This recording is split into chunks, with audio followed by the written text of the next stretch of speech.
Thanks for tuning in to the Diaphragm Dynasty. I'm back with more exciting news, or rather not exciting news, an exciting topic, or rather, I should say. I'm going to discuss today who is the best artist in TGT.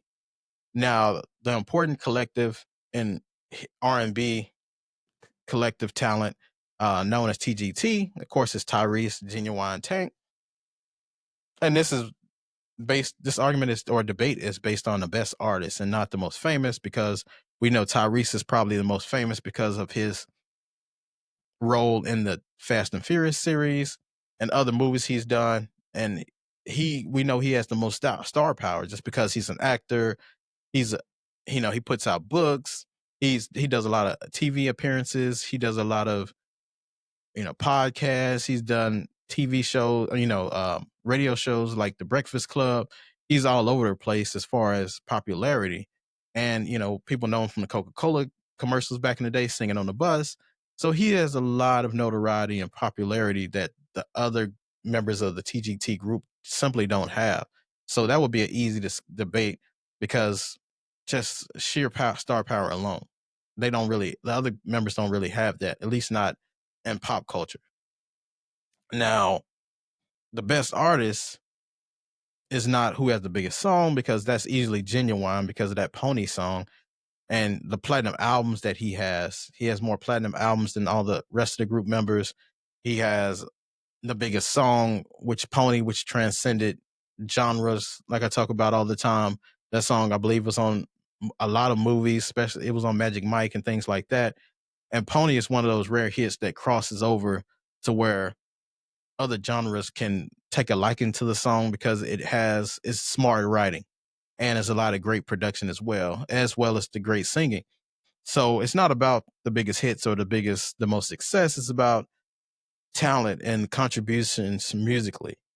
And to me, if you're gonna pick who is the better artist in this TGT conversation, this has to be Tank, because of Tank's he's not the most famous or the most recognizable, but people definitely know his music, whether you know it or not.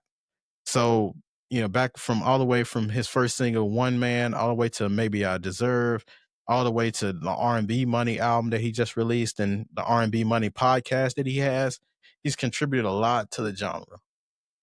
A lot of different things, not just for himself, but others as well. He's written hits from Charlie Wilson, who wrote songs for Omarion. I talked about Omarion's O. And then Marcus Houston's Naked album. He had a couple albums that he wrote and produced on there as well. Kelly Rowland and many others. Chris Brown.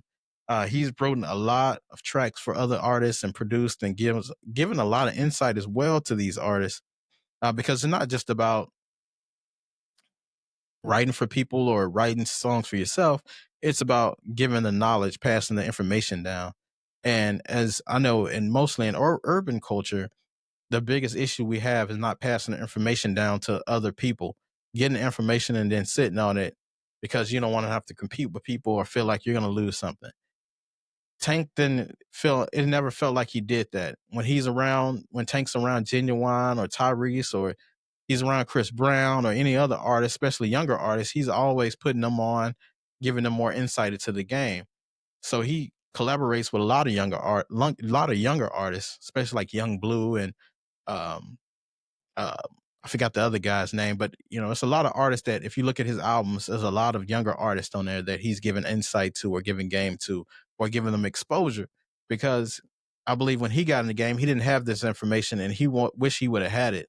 So it appears to me that he's always been helpful to these artists and he's not stingy with the information, because that information is very helpful, especially to people who've never been in the industry.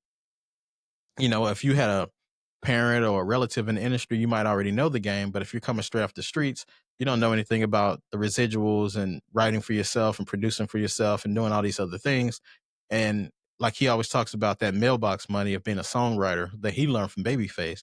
So it's very pivotal that artists have that connection and give that information to other artists.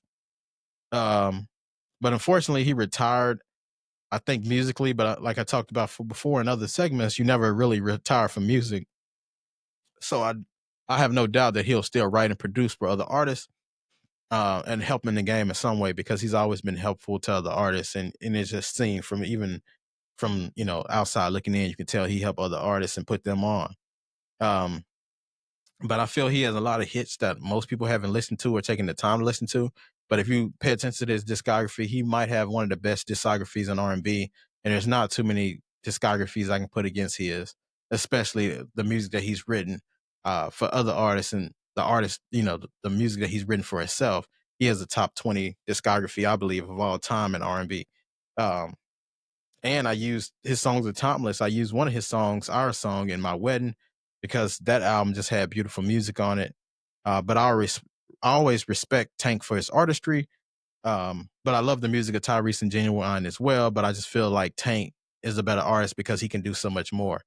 He's known for writing. He's known for producing. He's known for just being an overall mentor to the younger artist that's coming up behind him. Tyrese and Genuine, I don't see that as much. They might be doing that, but it's not shown as much. But better artistry, give me Tank all day in TGT. And until next time, I'll see you next time.